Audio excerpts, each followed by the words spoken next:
This story is drawn from the Witcher novels by Andrzej Sapkowski, along with elements from their adaptations in games and television. It follows the life of Geralt of Rivia, a monster hunter, a wanderer, and a man bound by destiny. What you're about to hear is a chronological retelling of his life, from his creation in the fires of mutation to the legends that would make him a myth across the continent. Now, let us begin. Geralt of Rivia was not born a hero. He was taken as a child, the one of many orphans left behind by war and famine, and delivered to the Witchers of Kaer Morhen, an ancient keep hidden in the mountains.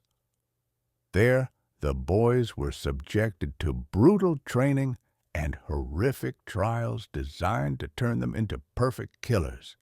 Those who survived became witchers, monster slayers for hire. Most did not survive at all.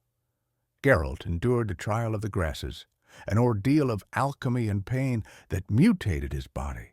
His hair turned white, his eyes became golden, cat-like. His strength, speed, and senses grew beyond human. But the price was steep. His emotions were dulled. His fate forever changed. Among the Witchers, Geralt stood out. He was given additional mutagens, experiments no one else endured. Against all odds, he lived. His hair, bleached white by alchemy, earned him the name the White Wolf.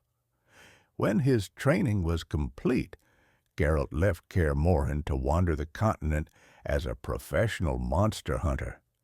He became a sword for hire, traveling from village to village, slaying creatures born of magic and chaos.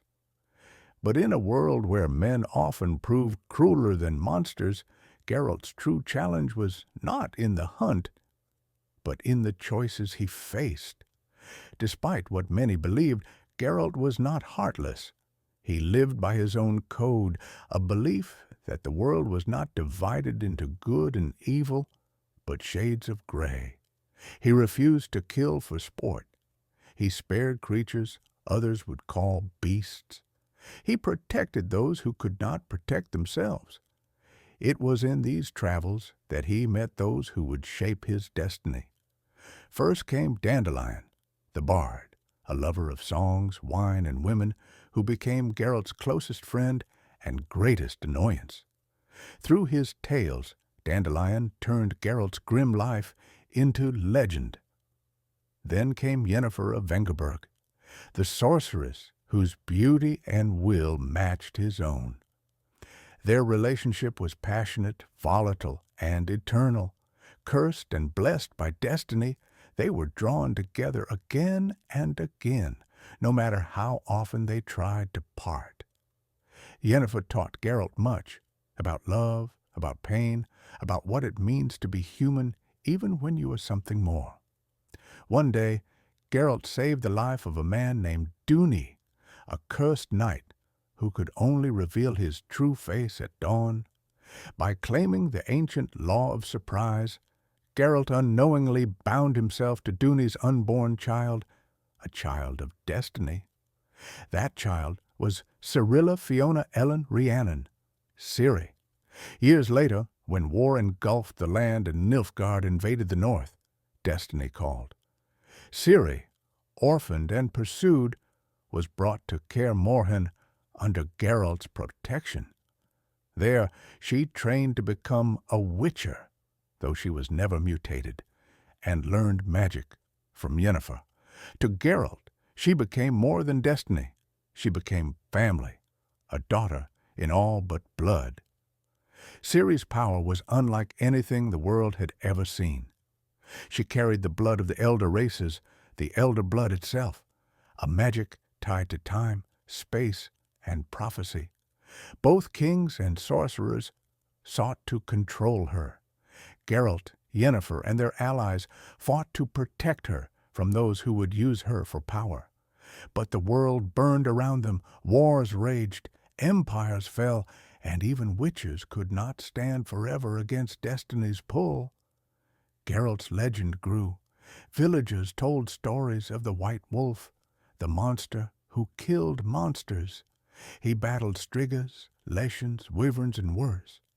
He faced moral tests few men could bear, making choices that blurred every line between right and wrong. He stood against men corrupted by greed, kings blinded by power, and sorcerers who thought themselves gods. But through it all, he never sought glory. He sought only balance and peace. In time, Geralt's life would come to its bitter end, or perhaps not. In the chaos of the Rivian pogrom, humans rose against non-humans, elves, dwarves, and witchers alike. Geralt, ever the protector, tried to save an innocent from slaughter. In doing so, he was fatally wounded. Yennefer tried desperately to save him, pouring her magic into his broken body until her strength gave out. Both fell together, the White Wolf and the sorceress, bound by love and destiny. But destiny was not done. Some say they were taken away to another world, another place beyond death, that they live still, far from the wars of men. Others believe they died in each other's arms, their story ending in peace. Whatever the truth, Geralt of Rivia became legend, a name whispered with reverence and fear, the monster slayer with no monsters left to fight, the man who proved that even in a cursed world, humanity could endure. This is the story of Geralt of Rivia, the Witcher, the White Wolf, a monster and a man. If you enjoyed this retelling of Geralt's journey, give this video a like. It helps others find these stories. And if you want more audiobook-style narrations from across books, games, and legends, don't forget to subscribe and ring the bell so you never miss the next tale from the continent and beyond.